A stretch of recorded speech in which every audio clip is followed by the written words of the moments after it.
Chers frères et sœurs, que Dieu vous bénisse. Amen. Chers amis, bonjour. Chers révérends, soyez également bénis. Amen. Nous avons le privilège de nous tenir devant vous ce matin pour évoluer dans cet enseignement. Un enseignement vraiment vital qui est la révélation du mystère du 7e sceau.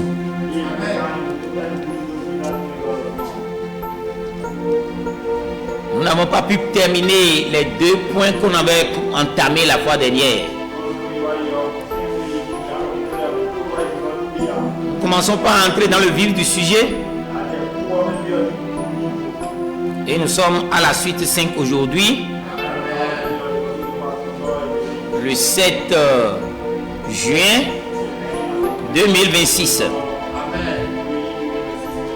Nous allons parler sur le but essentiel de la révélation des 7 sceaux.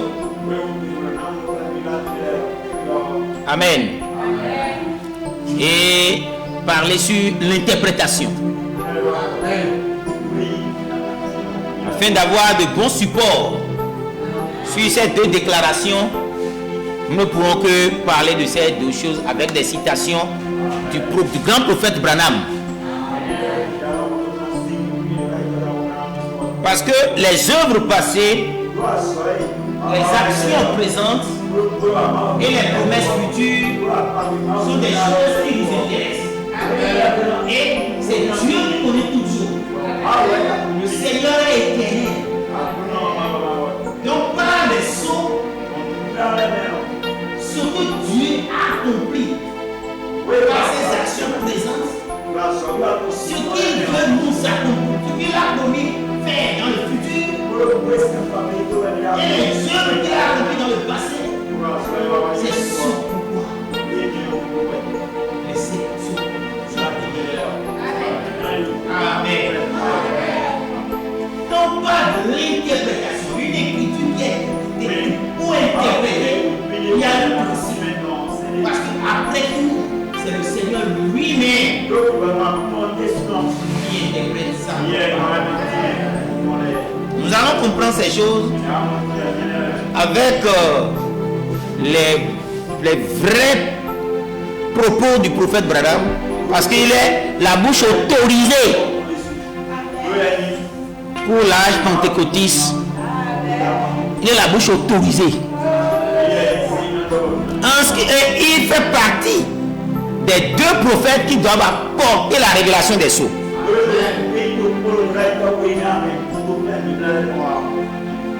Amen. Parce que dans l'âge de Laodicée, comme vous le savez, nous l'avons souvent dit ici, c'est un âge mystère et c'est un âge composé. Âge pentecôtiste et âge de l'épouse. Et quand on parle d'un âge, il faut un messager, il faut un message, il faut un espace de temps et il faut la vertu de cet âge.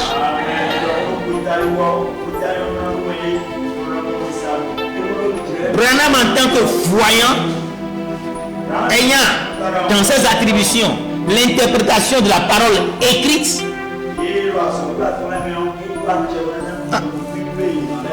a donné le principe de l'interprétation. Et vous comprendrez que effectivement c'est Dieu qui a accompli sa parole. Le prédicateur, le prophète va chercher dans l'histoire. Il trouvait l'histoire et maintenant le relier à l'écriture.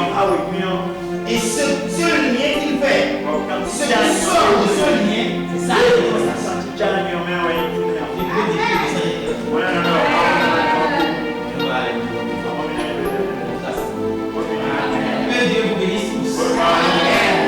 Amen.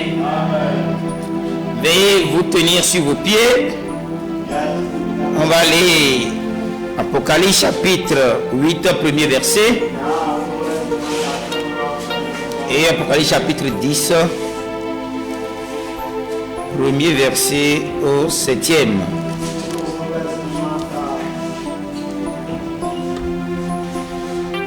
Vous êtes prêts? Voilà, c'est déjà là. Quand il ouvrit le 7e sceau, il eut dans le ciel un silence d'environ une demi-heure. Amen. Apocalypse chapitre 10. Je vis un ange puissant qui descendait du ciel, enveloppé d'une nuée. Au-dessus de sa tête était l'arc-en-ciel, et son visage était comme le soleil, et ses pieds comme des colonnes de feu.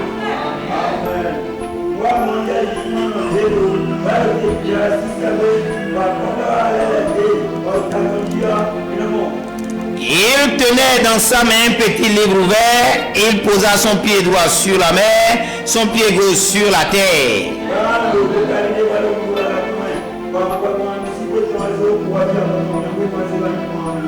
Amen. Il cria d'une voix forte comme rugit un lion. Et quand il cria, les 7 tonnerres firent entendre leur voix.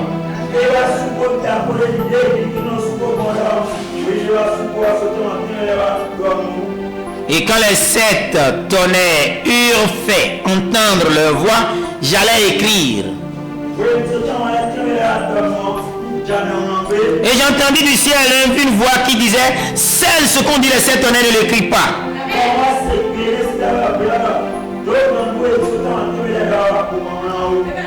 Et l'ange que je voyais debout sur la mer, debout sur la terre, leva sa main droite vers le ciel et jura par celui qui vit au siècle des siècles.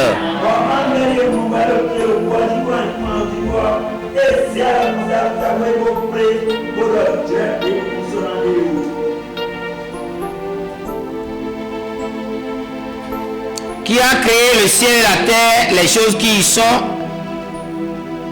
la terre, les choses qui y sont, la mer, les choses qui y sont, qu'il n'y aura plus de temps. Même qu'au jour de la voix du 7e ange, quand il sonnerait de la trompette, le mystère de Dieu s'accomplirait comme il a annoncé à ses serviteurs, les prophètes. Puisse le Seigneur ajouter la bénédiction à la lecture de sa parole. Prions le Seigneur.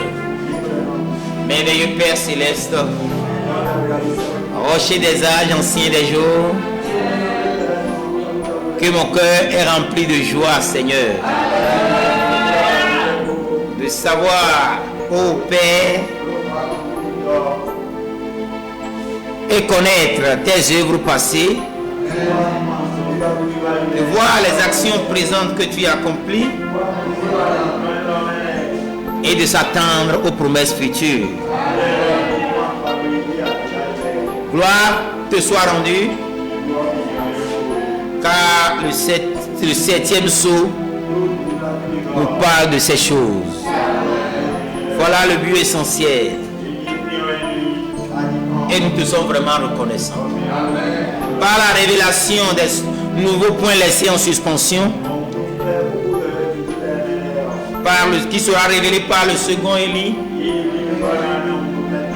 celui qui va défiler les choses révélées, cachées dans le message de Chris Branham.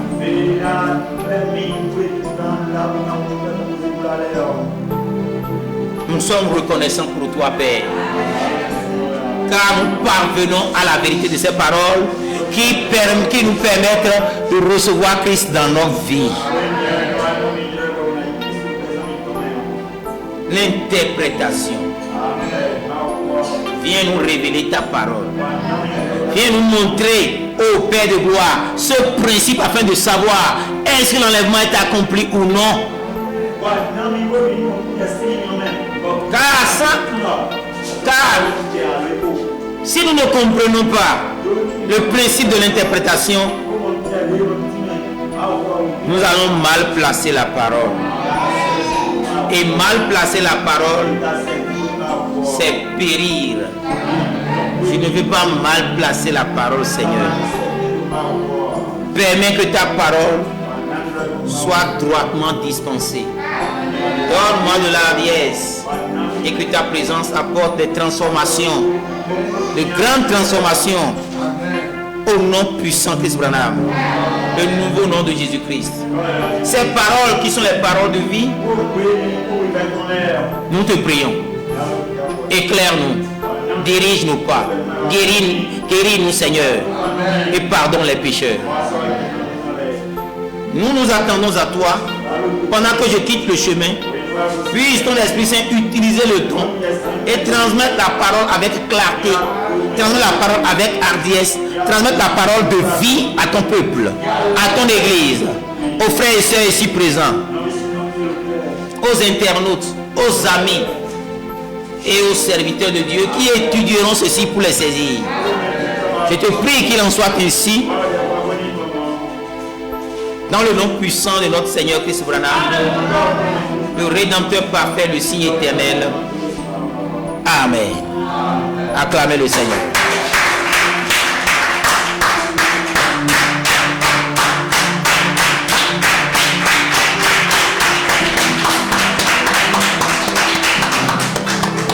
Chers frères ici présents, je vous exhorte à partager à vos amis, à vos frères, à vos parents, cette vérité que nous dispensons.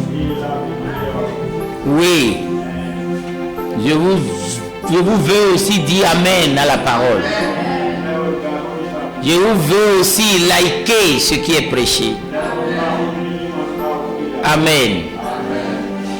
Chers internautes, si vous tombez sur cet enseignement, c'est un enseignement qui vient du ciel. Amen. Le prophète Branham, vous le connaissez. Dieu a fait de lui Seigneur et Christ. Et son nom est le nouveau nom de notre Seigneur Jésus-Christ. Amen. Alléluia. Le message, après avoir quitté l'Occident et a traversé les chaînes de montagne, Branham dit ça va traverser l'océan et se retrouver à l'est. Et le message ira à d'autres peuples, à d'autres nations. Et la lumière de l'évangile éternel rayonnera de l'est en Inde. Alléluia. Ça fait partie des choses, des promesses futures. En prenant pour référence le temps de Branham, le temps de ministère terrestre de Branham, c'est les promesses futures. Alléluia. Et nous sommes présentement là-dedans. Si vous voulez vraiment connaître le nouveau nom de notre Seigneur Jésus-Christ, si vous voulez connaître vraiment les mystères de cet honneur, sans lesquels vous ne pourrez pas aller dans l'enlèvement, voilà, vous êtes au bon endroit. Si vous connaissez quelqu'un qui veut comprendre ces choses, le livre d'Apocalypse, cela est remis à Branham. Et vous êtes arrivé au bon endroit.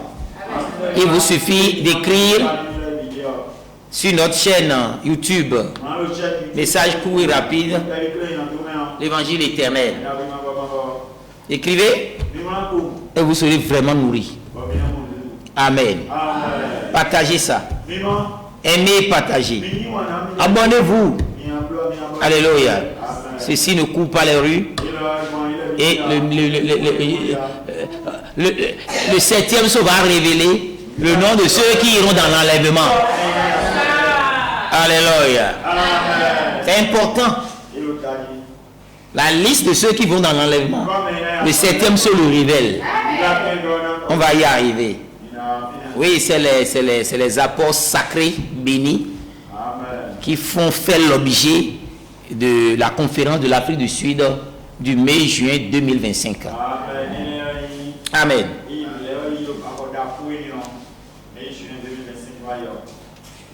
Nous avions commencé cet enseignement depuis un bon moment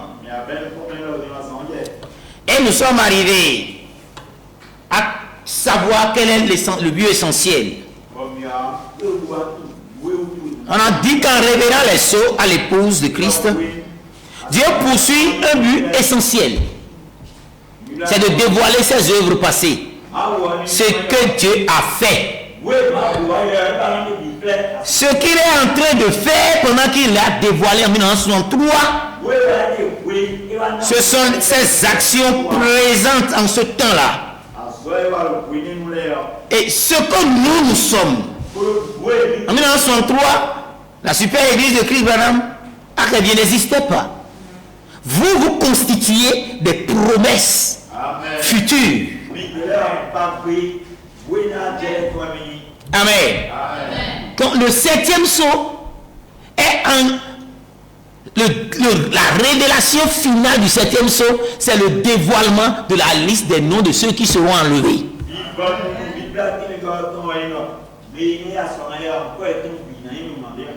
Adorez Dieu, Jésus-Christ, dans le nouveau nom, en Chris Branham, le Rédempteur.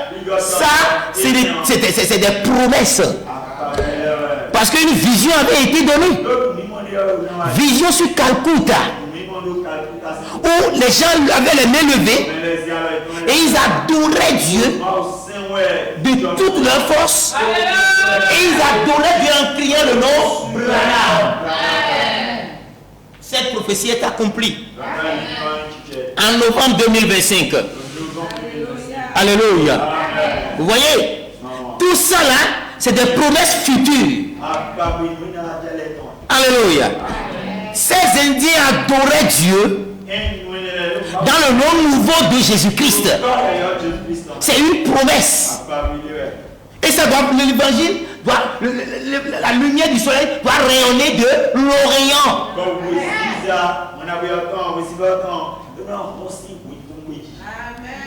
Et nous sommes le camp du Sud. Ça nous est parvenu. Tel que je vous vois là, chers frères et sœurs, soyez bénis. Que Dieu vous bénisse. Alléluia. Amen. Voyez-vous? Donc, toujours allant dans ce sens,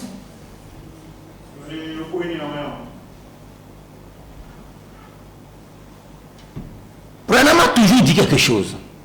Ce qui se passe, ce qui veut se passer, il a toujours le langage de le dire d'une manière ou d'une autre. Parce que bien que ce mystère ait été révélé, le grand prophète Branham, il lui a été interdit de le dévoiler au public parce que ce n'est pas encore accompli. C'est pourquoi il a vu se passer rapidement et il n'a pas pu déchiffrer. Mais il connaît la prochaine étape. Nous avons lu tout ça. C'est pourquoi il disait toujours à plusieurs reprises dans beaucoup de sermons, il dit ces deux choses. Quelque chose se passe. Quelque chose est en train de se passer. Quelque chose est en voie de se produire. On va voir ça. Dans quel sermon Branham a-t-il dit ça? Nous allons voir. Voilà. La brèche entre les 7 âges de l'église et les 7 sceaux. Paragraphe 287. C'est vrai, je vais vous lire ça. Mais pour aller vite et pour vous montrer, parce que vous savez ça, vous le croyez déjà. Mais je ne parle pas qu'à vous, je parle aussi aux internautes. Et il faut que ce que nous disons ait un support. Parce qu'il y a un messager majeur pour cet âge. C'est ce que lui dit, que le pasteur relaie. Ce messager, c'est un prophète. Alléluia. On ne peut pas se lever seulement et commencer par raconter des coups. Parce que Dieu ne révèle ses secrets qu'à ses serviteurs, les prophètes. Donc le pasteur prend ce que le prophète a révélé et nourrit l'église.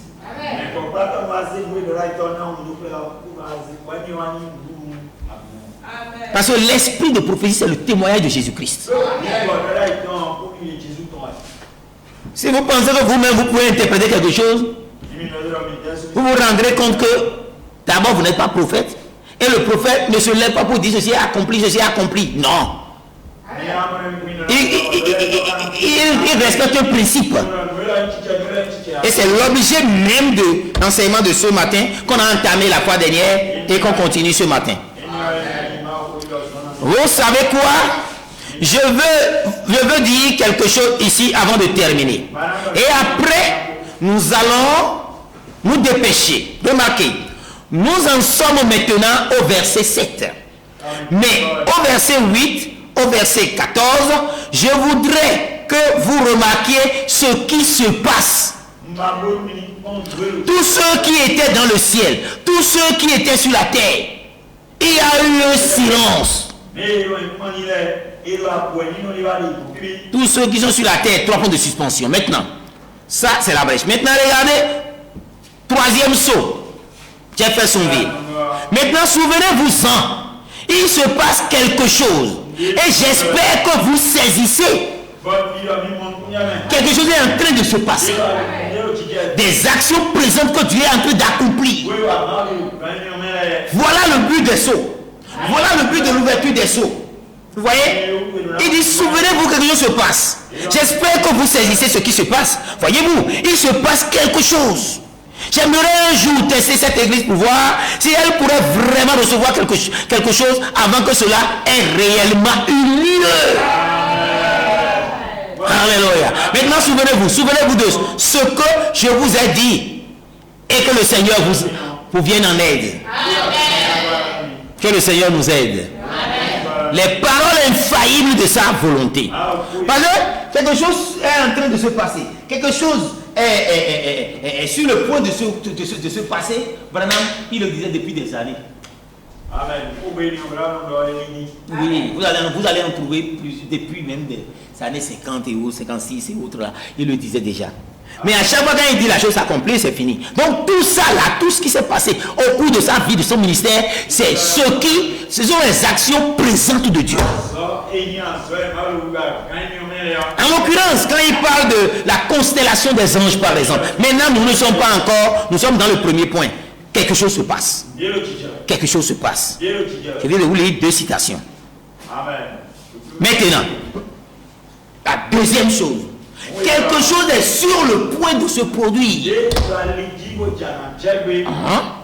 Écoutez, ça, nous sommes déjà, et pour l'autre, nous sommes déjà 1964. Mais il le disait aussi pour la constellation des 7 anges. Nous allons en venir là. Amen. Et quand on va prendre le modèle d'interprétation des sceaux, le modèle par lequel Dieu a interprété les sceaux, pendant que le 7e sceau, c'est tout un silence, il faut prendre ce modèle. Et ce modèle constitue en 5 points, dont la vision. Ok? Je ne vais pas rentrer dedans maintenant, je vais revenir dessus. Dont la vision. Et dans la vision, il y a la vision, dans les visions du 7e sceau, j'ai commencé par le dire depuis le début, il y a la constellation des 7 anges. Il y a l'épée du roi, la vision de Sabino Canyon et la vision de la tente. Ce sont les 3 visions qui constituent la vision du 7e sceau. Dans les 5 points qu'on suit pour interpréter un sceau. Nous sommes d'accord? Donc, je vais justement brièvement parler sur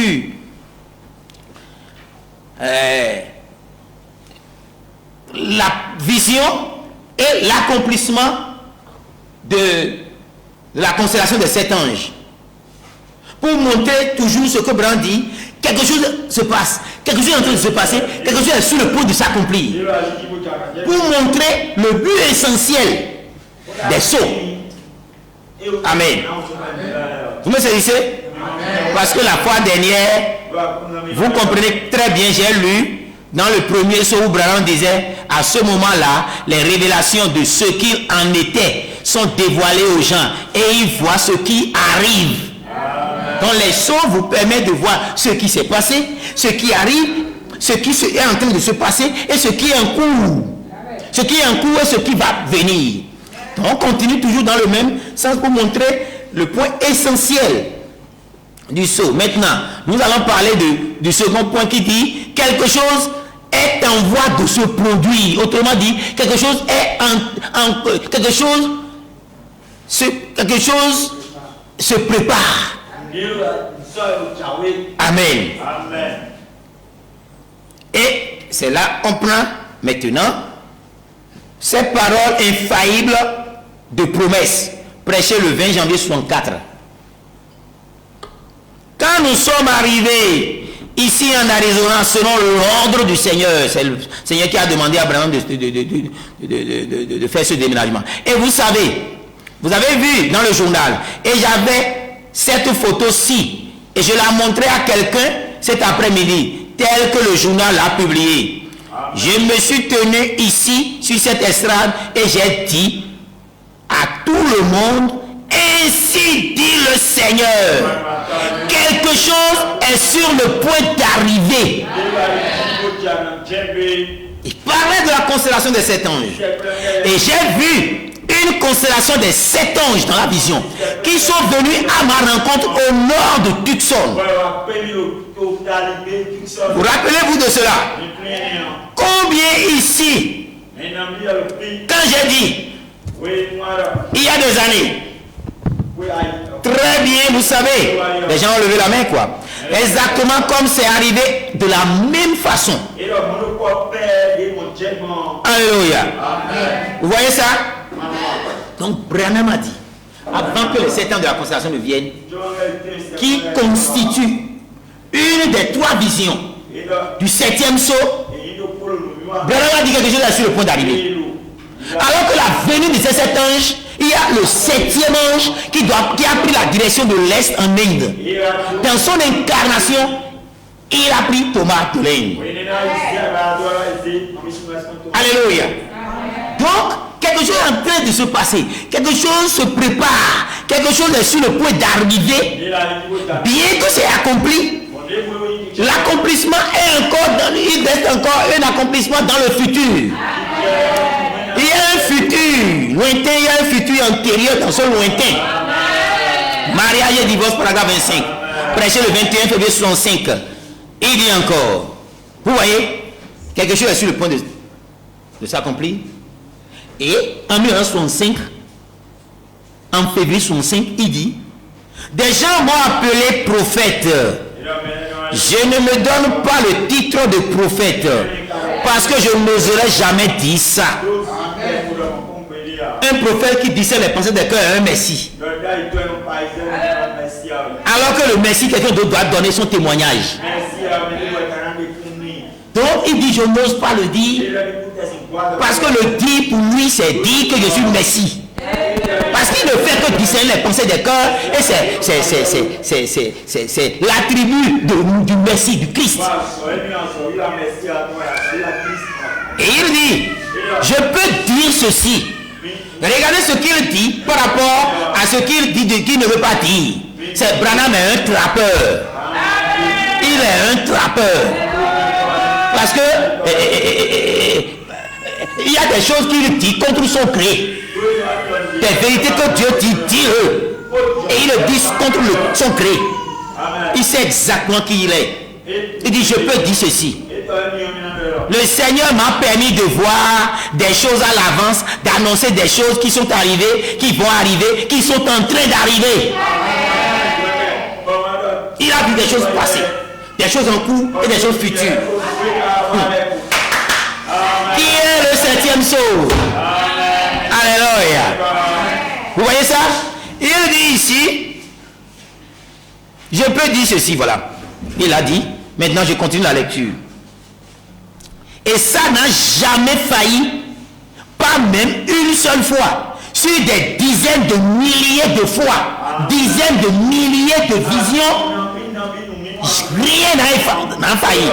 Et il était devant un grand auditorium, devant un grand auditoire, avec beaucoup de grands serviteurs de Dieu. Alléluia. Il se tenait exactement là où il avait vu la vision de Jésus. Et il prêchait ce message sur le mariage et le divorce. Et il déclare des choses comme ça. Des dizaines de milliers de visions que je vous ai annoncées, rien n'a failli. Si c'est ça, mais c'est qui? C'est pas prophète. Mais pas humilité, il dit je ne peux pas le dire, mais voilà ce que. Donc il dit ce qu'il fait, mais il ne dit pas ce qu'il est. Mais les œuvres que je fais témoignent de ce que je suis. Alléluia. Il dit tout ce qu'il a annoncé devant arriver est arrivé. Donc Branham attribue la chose au Seigneur. Ça, nous le savons tous. S'il y a une personne dans cet auditoire visible ce matin, ou n'importe où dans le monde, qui peut montrer une seule fois où cela a failli, vous êtes libre de vous lever et de dire, il n'en est pas ainsi. Alléluia. Jusqu'à nos âges, jusqu'à notre époque, en 2025, la vision de Branham continue de s'accomplir. Pas sur de n'importe qui. Par exemple, du pape américain. L'Amérique n'a jamais eu de pape. Quand Bergoglio, lui, il est devenu pape, les gens disent oui, il est américain. Mais on dit un États-Unien. Il doit venir de USA. Et on a vu. Prévost Roberts. Tout bien. Ça, Branham l'a annoncé. Est-ce que vous pouvez dire qu'il y a une prophétie que Branham a annoncée qui n'est pas accomplie ici? Sous vos yeux, vous avez vu Kamala Harris. Jusqu'à la costume, la couleur de la costume qui doit. Lui, c'est le Messie. Il est prophète et le Messie doit être prophète. Parce que lui a dit je ne suis pas prophète, je n'oserai pas le dire. Et vous aussi, vous avez dit qu'il n'est pas prophète. Donc s'il dit que je ne suis pas Christ alors qu'il fait les œuvres de Christ, vous avez dit qu'il n'est pas Christ. Le quintessence prédicateur. Amen. Des dizaines de milliers, n'importe qui, n'importe où, peut venir dire. Mais si tous savent que chaque fois, sur des milliers de fois, ça a été toujours vrai, dites Amen. Dites Amen. Vous êtes dans la vérité. Nous vous prêchons la vérité. Parce que le message vient du ciel. Et ce message qui vient de ce prophète messager de l'âge pentecôtiste, son message est absolu. Amen. Que Dieu vous bénisse. Et c'est quand il a dit ça, les gens ont dit Amen. Il dit quelque chose est sur le point d'arriver. Dieu n'envoie jamais ces choses-là sans raison. Moi j'attendais que quand il va lire ça, vous allez dire Amen. C'est pas ce qu'on recherche dans ce qu'on lit. Fitedo, il a dit ça où? Il a dit ça où? Quelque chose est en train de se passer, et les choses se passent, il a dit ça. Voilà, dans le mariage divorce, dans ces paroles infaillibles de sa promesse. Amen. Maintenant, tant qui est sur Melchisédek aussi. Il a dit, Dieu bien-aimé, je crois que les Écritures, où tu as dit que tu étais le même hier, aujourd'hui, éternellement, sincèrement dans mon cœur, Seigneur, je sais que quelque chose est sur le point d'arriver. Je ne peux pas l'identifier exactement. J'ai peur de dire quoi que ce soit, Seigneur. Tu connais le cœur de tous tes serviteurs. 2 mois plus tard, Abraham dit, paragraphe 231, le sceau de Pâques, 10 avril 1965, ne pouvez-vous pas voir, gens remplis de l'esprit, quelque chose est sur le point d'arriver. Ne vous attendez pas à quelque chose de grandiose, d'universel, qui se passerait rien d'autre que la venue du Seigneur. La venue du Seigneur à minuit. La venue du Seigneur à minuit. Ça va venir. Et c'est lui qui apportera ces autres révélations. Ce que je n'ai pas pu identifier clairement. Ce qui est passé rapidement. que je connais la prochaine étape, lui viendra le faire. Alléluia. Alléluia. Que Dieu vous bénisse. Vous avez vu ça?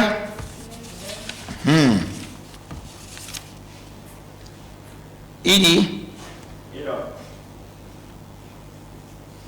quand il parlait de... c'est un moment, il se peut que maintenant l'heure, que cette personne remarquable dont nous attendons l'entrée en scène, entre en scène. Vous voyez, quelque chose est sur le point d'arriver. Et cette personne remarquable qui doit venir, il dit, si c'est le cas, nous ne pourrons pas être deux ici en même temps. Peut-être que ce ministère que j'ai exercé, en essayant de ramener les gens à la parole, a posé un fondement. Si c'est le cas, je quitterai pour de bon. Et nous ne serons pas deux en même temps. Amen. Si c'est le cas, lui va croître et moi je vais diminuer. Il parle de Christ Thomas. Amen. Alléluia. Ça vous ébranle? Non, ne soyez pas ébranlés. Quelque chose est en train de se passer. Il dit que ce n'est pas quelque chose de grandiose.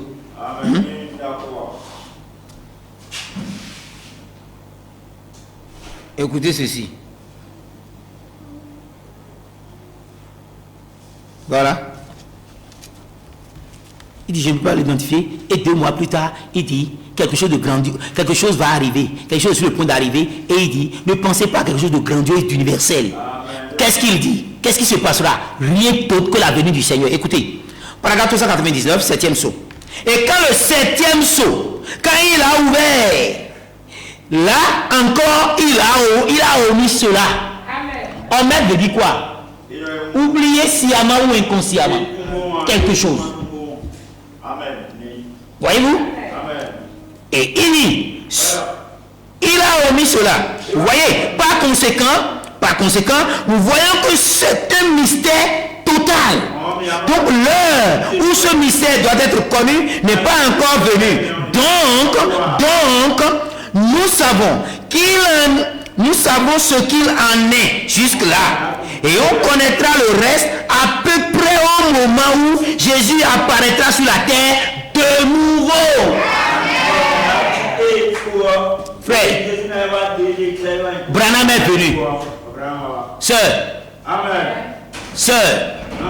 Branham qui est venu, nous savons que son ministère identifie la venue du Seigneur. Mais qui est ce Jésus qui doit encore venir de nouveau? Si ce n'est pas Jésus de minuit, Jésus à minuit, Jésus à midi, Jésus-Christ, le Nazaréen, est venu à midi. Jésus-Christ, l'Américain, est venu au temps du soir. Zacharie 14, 7, 6. Et le soir, la lumière paraîtra. Et à minuit, c'est à peu près à ce moment où l'homme remarquable viendra que Jésus-Christ sera révélé. La chose qui est sur le point d'arriver, il reviendra. Parce que le retour de Jésus-Christ, les gens ont une certaine confusion quand il est question de parler de la venue du Seigneur. Parce qu'il y a 3 étapes dans la venue du Seigneur. Et ces 3 étapes sont espacées par de temps. La venue du Seigneur, pour révéler les mystères, c'est la venue du Seigneur. La grande seconde, je vais parler de la seconde venue du Seigneur. Mais la grande seconde venue, c'est l'enlèvement. Mais entre l'ouverture des sceaux jusqu'à l'enlèvement, il y a un espace de temps. Et nous courons sur cet espace de temps. Parce que la venue du Seigneur, nous savons quand il viendra. Oui. Amen. Mais nous ne connaissons pas. Quand est-ce qu'il va l'enlèvement? Oui, la venue du Seigneur. Voilà comment. Vous voyez les signes, vous voyez les signes. Amen. Vous voyez ça? Amen. Mais l'enlèvement, donc la seconde venue, c'est la révélation du mystère. La révélation du mystère. Les mystères sont révélés par combien de prophètes? À combien de rôles? Il y a combien de chevauchés? Il y a combien de montures de Jésus-Christ? Deux montures. Un cheval et un poulet. Deux montures. Mais quand vous avez plusieurs véhicules, vous utiliser comment? Plusieurs motos, vous l'utilisez comment? À tour de rôle. Vous utilisez un et après vous utilisez le second. Et c'est exactement les deux chevauchés. Jésus-Christ est monté sur deux montures naturelles. Quand il était devenu la colonne de feu, sa monture est devenue un homme blanc. Branham aussi est devenu colonne de feu. Sa monture est devenue Christoma. Jacob. Un poulain. Tout ça, c'est la période de révélation. C'est le mystère de la révélation. C'est toujours la seconde venue. Mais l'enlèvement viendra et on ne connaît pas cette heure. C'est toujours la seconde venue. L'introduction au millénium. Le début du millénium. Après la tribulation. C'est toujours la seconde venue. On appelle tous ces étoiles-là comme la seconde venue.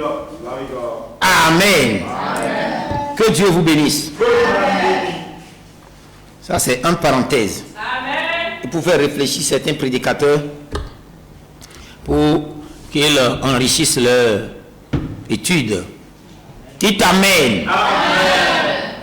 Alléluia. Vous voulez comprendre ça, non? Amen. Maintenant, on continue toujours. Je n'ai pas pu l'identifier. Le mystère là, quand il a vu ça, il n'a pas pu l'identifier. On a lu ça dans le paragraphe 163 de qui est ce Melchisédek de 21 février 65. Amen. Ok? Je ne peux pas l'identifier exactement. Et c'est ça justement qui nous ouvre la porte sur l'interprétation. Parce que vous allez voir une vision, mais tant que ce n'est pas accompli, alors ce n'est pas interprété. Amen. Donc nous voyons que ce qui n'a pas pu identifier sont des choses qui étaient cachées dans le mystère des tonnerres. Car l'église est venue au temps de l'avènement du Seigneur. Il a déjà été élevé 7 fils de Dieu manifestés. Les 7 fils de Dieu manifestés sont les 7 anges de la constellation. C'est des apôtres. Les anges ont incarné des hommes. Et le 7e est celui qui est le plus influent, le plus impressionnant, qui a des ailes plus pointues, qui est plus intelligent, plus clairvoyant. C'est lui qui a la parole. Quand tous les apôtres étaient là au jour de la Pentecôte, qui avait pris la parole? Tous n'ont pas pris la parole en même temps. Donc parmi les 7 fils de Dieu manifestés, qui sont? On a donné ces enseignements-là. C'est des déclarations fortes. Comment les 7 ans de la constellation sont-ils devenus des fils de Dieu manifestés? On en a donné. Lisez le livre d'adoption. Vraiment, il est clair là. Vous verrez clairement que les 7 ans de la constellation, tel que Branham l'a annoncé, c'est ça les fils de Dieu manifestés. Ils ne sont que 7. Et le 7e, c'est lui qui prend la parole. C'est lui, Christ Thomas. Amen. Alléluia. Amen.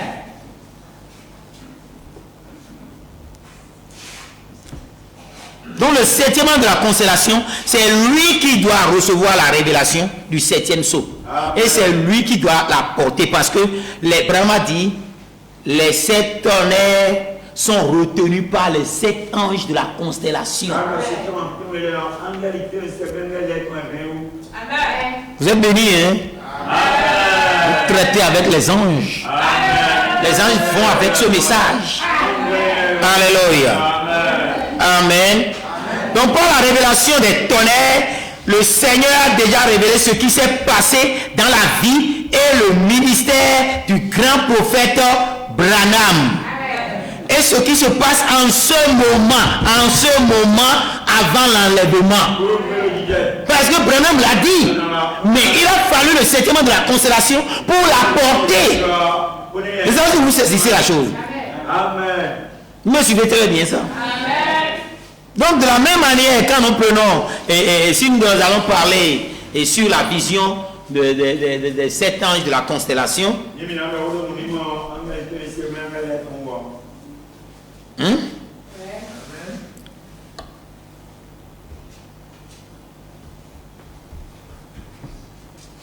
Amen.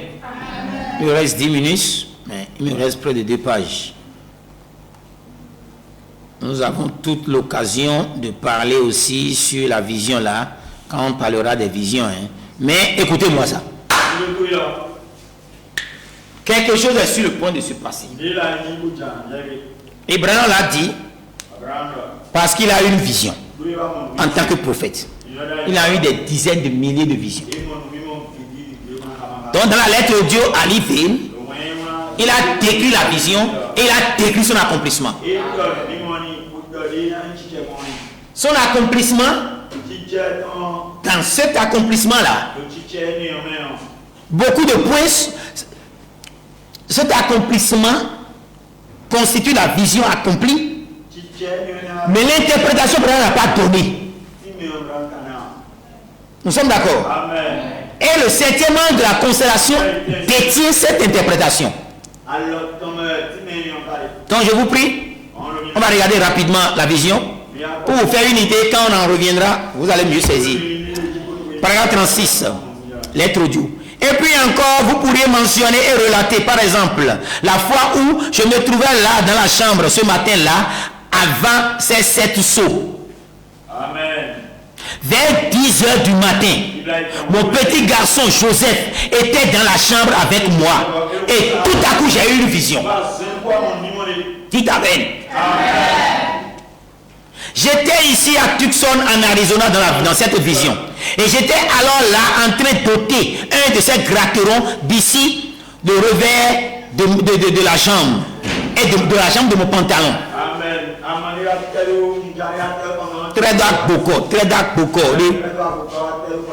Et je regardais vers Tucson, qui était au nord de l'endroit où je me trouvais. Amen. Et il s'est alors produit une grande explosion qu'on appelle une déflagration. Et j'ai vu descendre 7 anges en forme de V. Comme une pyramide. Et je fus pris au milieu d'eux. Et la voix m'a dit de venir à Tucson ouvrir les seaux. Nous avons la photo là, en forme de V comme une pyramide. Alléluia. Alléluia. En venant à Tucson, je pensais que j'allais être tué à Tucson. Et je prenais des dispositions. Voyez-vous? Donc, la vision qu'il a vue, il a compris qu'il pensait qu'il allait mourir. Alors que c'est encore une autre ouverture de son ministère. En venant, voilà, c'est ce qu'il a pensé. Et alors mon frère Sotman et Norman, là-bas, ce matin-là, la veille, le Saint-Esprit est descendu là dans le camp et des grandes choses ont été révélées. J'ai dit, quelque chose est sur le point d'arriver. Voyez-vous, je continue au paragraphe 37 et je finis là. Et quand je suis monté sur la montagne le lendemain, ses frères, à environ 1 km 600 mètres, en altitude, hein, vraiment monté. Vous voyez, il y a une affiche où Branham est monté sur la plus haute pique. Il a les mains levées. Aussi longtemps que... Et la colonne de feu devant son fils. Et tous, ils ont levé la main. Et il a parlé de ça. C'est Moïse sur la montagne. Dans cette bataille-là, aussi longtemps que les mains sont en l'air, c'est la victoire. Moïse l'a fait. Jésus-Christ l'a fait. Pour s'assurer que les mains sont en haut, pour le percer, le météo. Alléluia. Donc avec à quoi? Les principautés, les trônes, les dominations, les principautés, les puissances et même les esprits méchants dans les célestes sont complètement dépouillés. Vous me suivez très bien. Donc voilà un peu la photo qui est. Voilà. C'est un peu flou, mais on va le faire. Voilà Branham sur la plus haute avec les mains levées. Alléluia. C'est la victoire. Que Dieu vous bénisse. Amen. Voyez-vous, Et il dit, quand je suis descendu sur la montagne le lendemain, ses frères sont environ à 1,6 km de là où je me tenais. Je guettais un gibier. Je guettais du gibier, j'étais assis. Et il m'est arrivé de baisser les yeux sur le petit. Le soleil était déjà là-haut vers 8 heures du matin. Donc il a passé un temps de consécration dans les bois. Et quelque chose comme 9 heures. Voyez-vous, j'ai ôté les gratterons de la jambe de mon pantalon, et quand tout à coup je me suis souvenu, j'étais très exactement dans la position où j'étais dans la vision.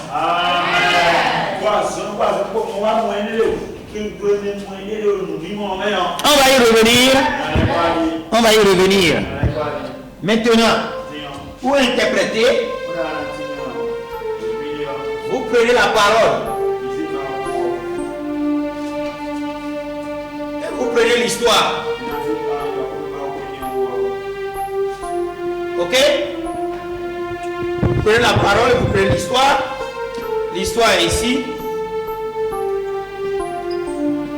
Ok? Vous devez relier l'histoire à la parole. C'est ça qui donne maintenant l'interprétation.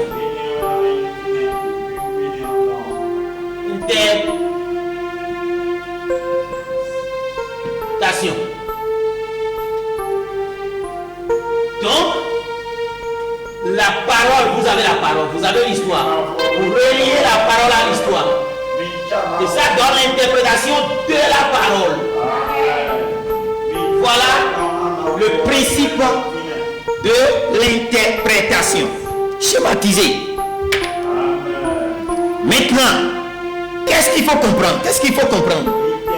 Si nous prenons Christ est le mystère de Dieu révélé, vraiment clairement montré comment on révèle une écriture. Avant de parler d'une révélation, quel est le principe qu'il faut adopter? Dans le paragraphe 205. Maintenant, la venue du Seigneur est un mystère. C'est de ça que nous parlons d'ailleurs. Nous ne savons pas quand il viendra. Et quand on dit ça, ce n'est pas la grande... Quand on dit nous ne savons pas quand il viendra là, ce n'est pas le ministère qui identifie la seconde venue que les prophètes dont les prophètes ont apporté la révélation. Non.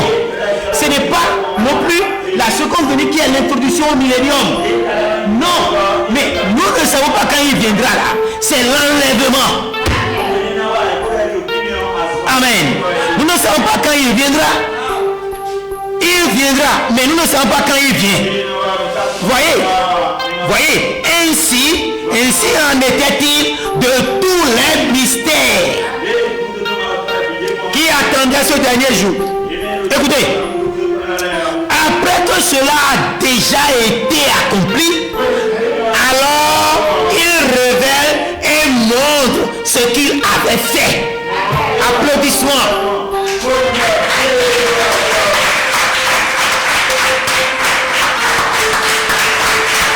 Alléluia. Après que Dieu ait déjà accompli,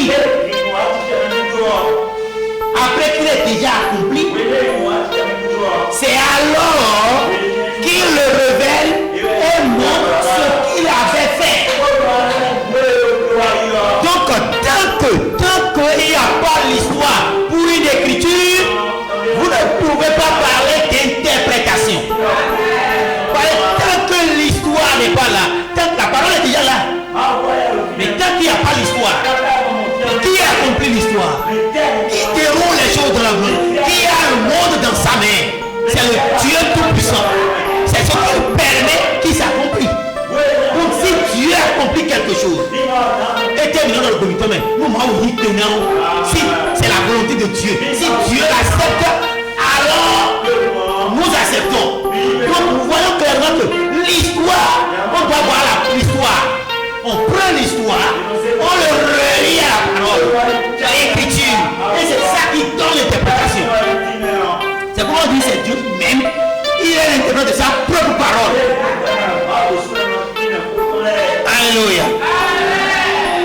donner quelques exemples pour montrer la chose clairement. Il est midi. La parole éternelle va s'établir dans vos cœurs. Et vous serez des fidèles qui adorent Dieu avec alliance. Dieu a vraiment fait une alliance définitive avec vous. Cela annule tout autre hôtel démoniaque et satanique. Soyez bénis. Alléluia. Donc le grand prophète Branham, le plus grand de tous les prophètes, qui a été suscité dans ce monde, s'il est question de William Marion Branham, tu as fait de lui Christ. Amen. Dieu l'a suscité en ce temps de la fin pour révéler le mystère de Dieu. Avant que les sceaux ne fussent ouverts, il a donné un message sur les 7 âges de l'église. Les 7 âges de l'église, il en a fait même un exposé. Alléluia. Les 7 âges de l'église, il en a fait un exposé. Sa photo est dedans. Alléluia. C'est le livre qu'il a écrit. Alléluia. Il a tout lu. Alléluia.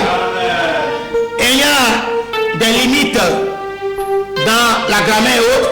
Il y a docteur Livelle. Et ce docteur Livelle, quand il fait, il lui envoie, il lit sous l'inspiration du Saint-Esprit. Et quand il est question des noms du livre de vie de l'agneau et du livre de vie, il y avait toute une confusion là-dedans. Branham lui-même a lu et en a apporté la précision. Dans le sermon, les œuvres sont l'expression de la foi. Alléluia. Donc avant les sauts, Branham a donné a prêché ce message.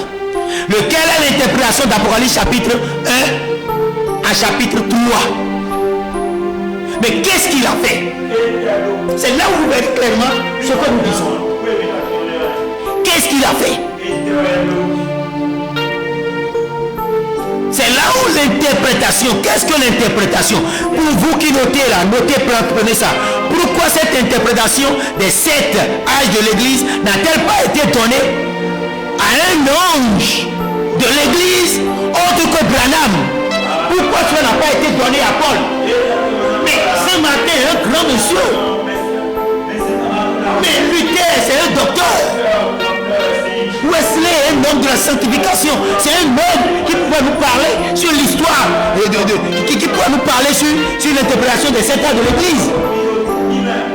Et plusieurs aujourd'hui, n'ayant pas l'esprit prophétique, n'arrivent pas à comprendre que les 7 églises qui sont sur la côte ouest de la Turquie, église Éphèse, Smyrne, Pérgame, Thyatire, Sardes, Philadelphie et Laodicée, sont des églises qui ont existé comme la super église de Christ Bonhomme, accréditée ici, au Bénin. Mais l'esprit,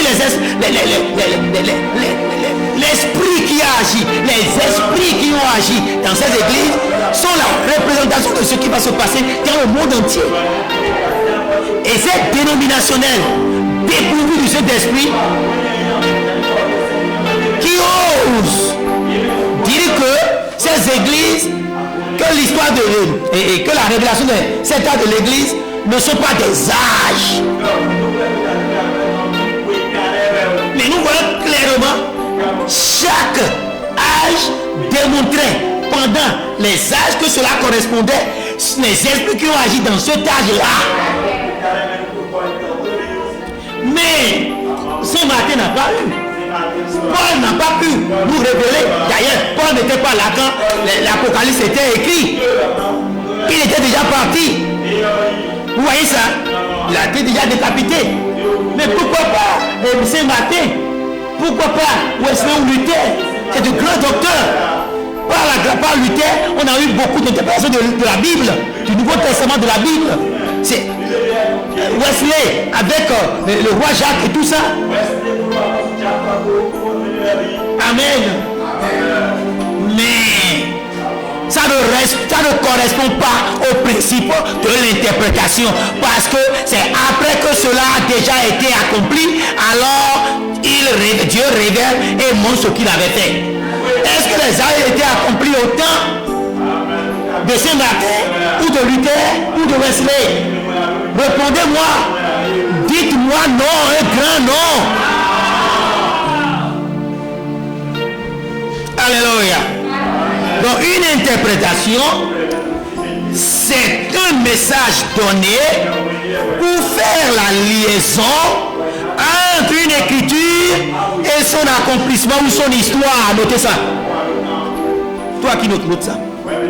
Je répète encore. Une interprétation, chers internautes, est un message donné pour faire la liaison entre une écriture et son accomplissement ou son histoire.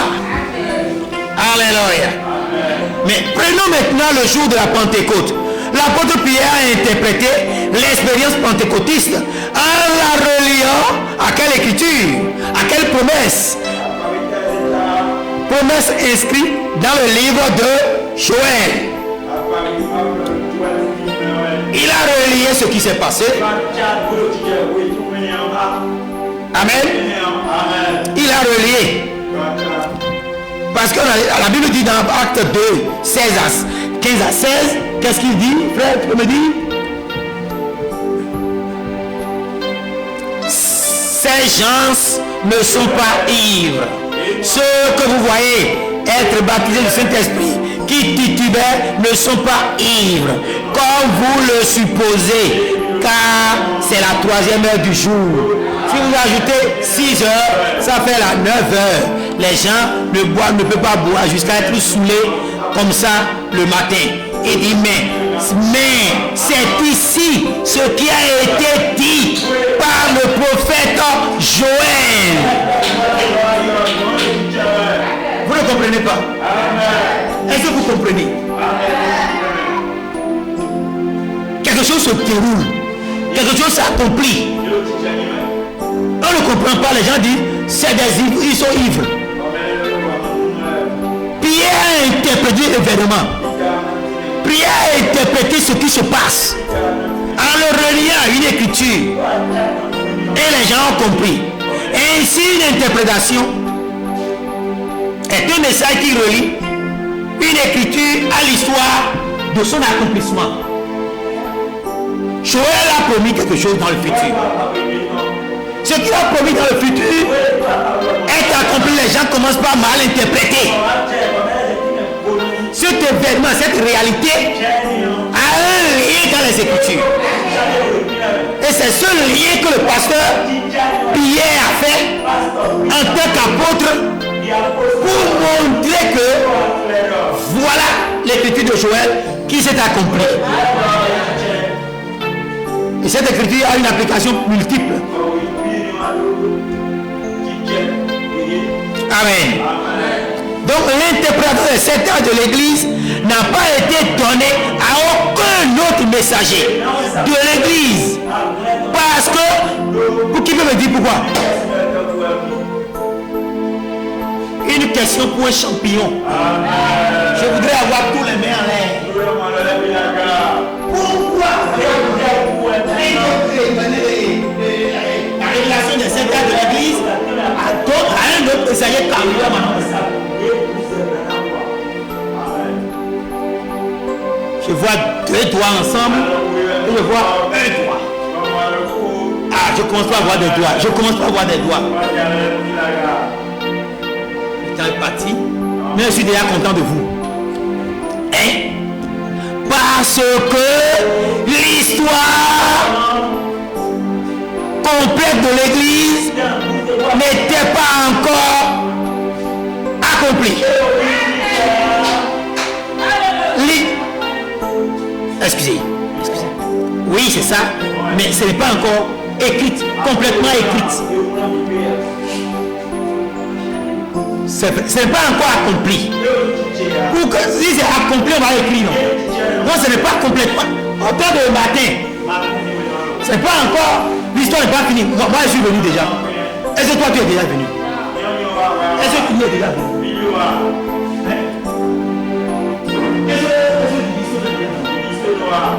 Mais comment est-ce qu'on va boucler? On va donner ça à ce matin.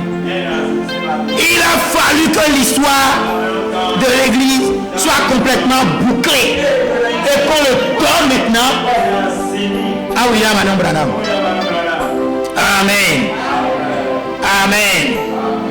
Que Dieu vous bénisse. Maintenant, on va lire pour finir. On va lire pour finir. On va lire la révélation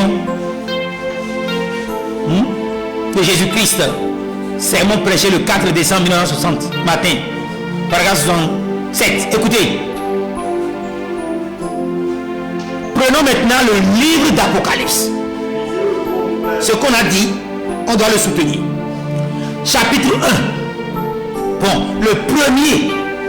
J'aimerais lire les 3 premiers versets. Et moi, je veux le lire aussi. Je veux le lire aussi. Révélation de Jésus-Christ que Dieu lui a donné pour montrer à son serviteur les choses qui doivent arriver bientôt. Il a signifié en envoyant par son ange à son serviteur Jean, qui a rendu témoignage de la parole de Dieu et du témoignage de Jésus-Christ, et à tous de toutes les choses qu'il a vues. Heureux celui qui lit et ceux qui entendent les paroles de cette prophétie. Vous êtes bénis, dites Amen. Et qui gardent les choses qui sont écrites, car le temps est proche. Maintenant, écoutez, paragraphe 8, paragraphe 6, paragraphe 12, paragraphe 55 va vous montrer clairement ce que nous avons dit, le schéma qu'on a fait en relation à l'interprétation. Verset 8. Comme je venais de vous le dire, à ce propos, nous allons maintenant essayer de donner une petite analyse de ce livre à la lumière de quoi? À la lumière de... On me prend l'Apocalypse là, l'analyser en tant que prophète pour donner l'interprétation à la lumière de l'histoire, voilà.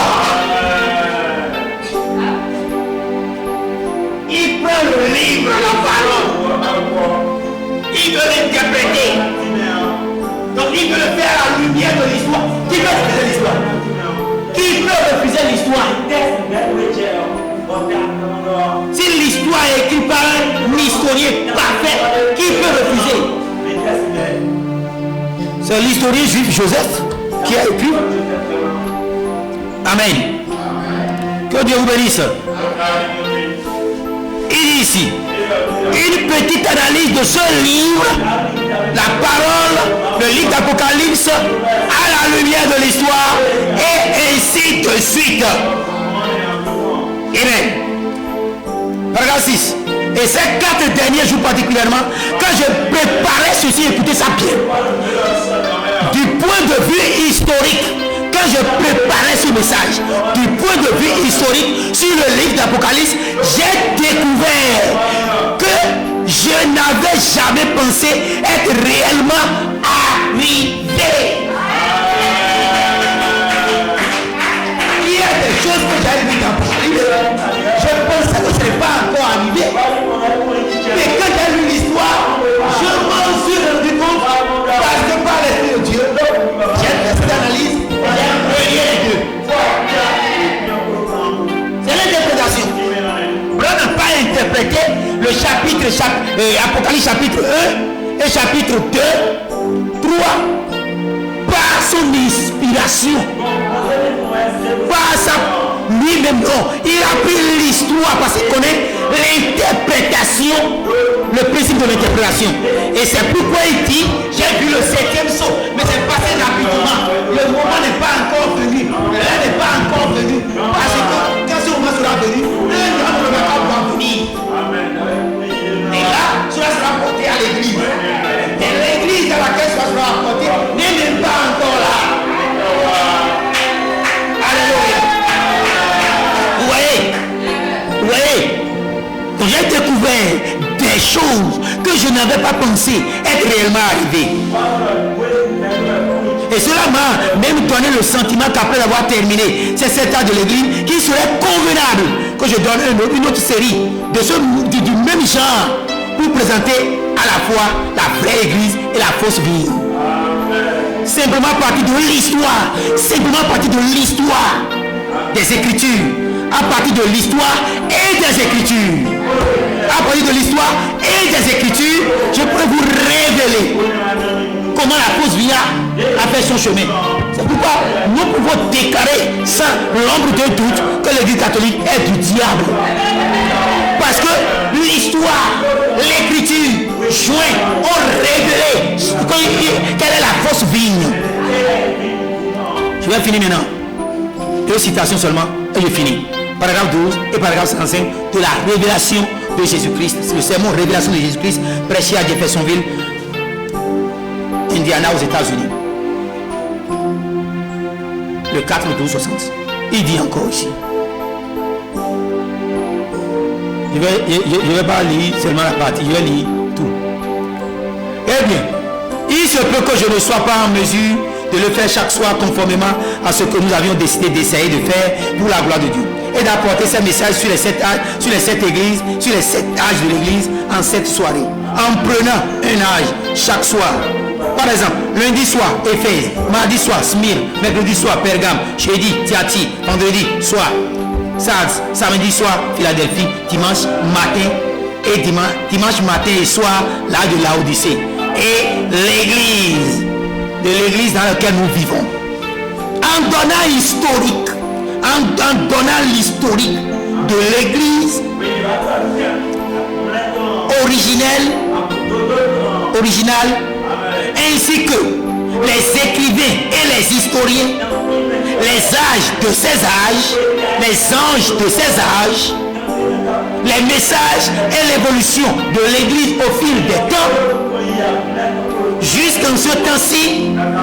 Et c'est étonnant de voir comment chacune des prédictions, prophéties, écritures, chacune des prédictions de ces écritures s'accorde avec l'histoire.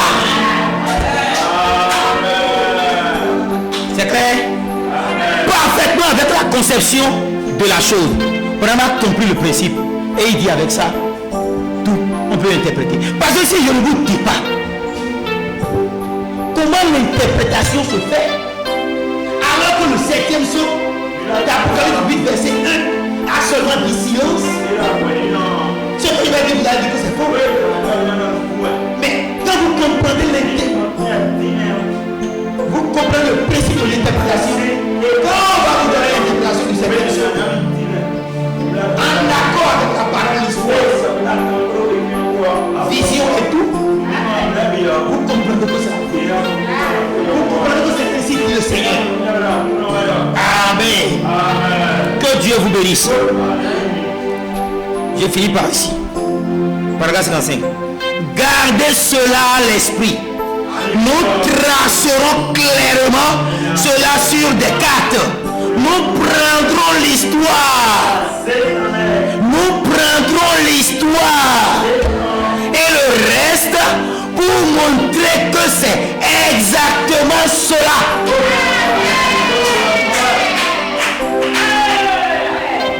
Chers frères et sœurs, voilà les 2 points dont on a promis depuis la semaine passée. Amen. Ces 2 points, c'est-à-dire l'un des buts essentiels de l'ouverture du 7e saut est le principe de l'interprétation. Avez-vous compris? Les actions présentes,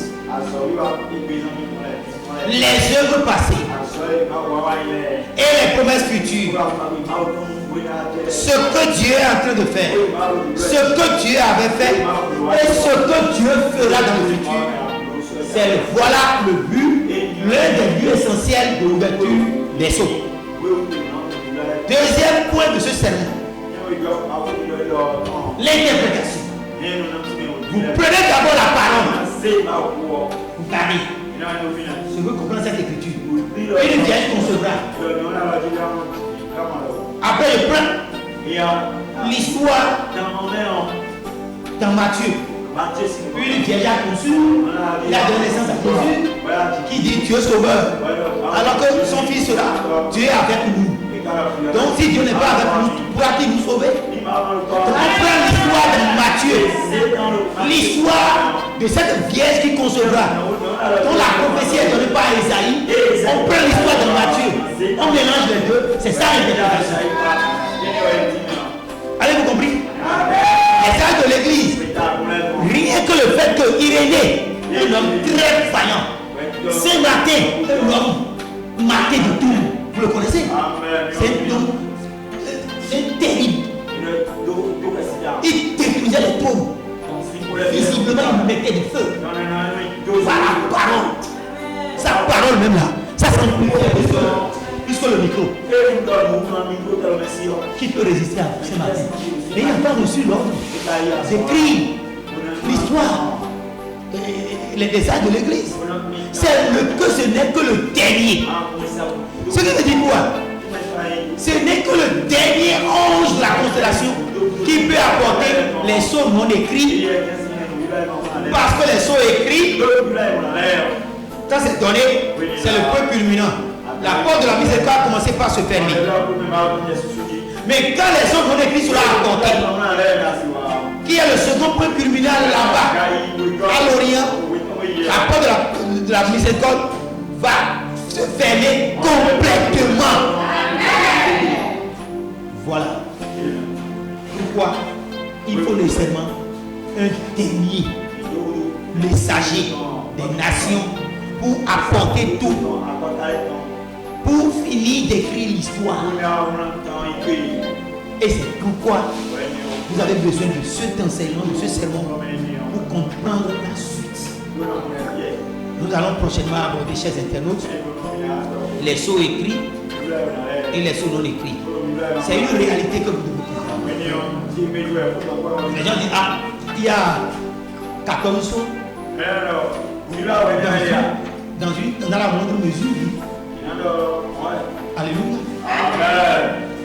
Amen. Amen. Ne soyez pas éblouis.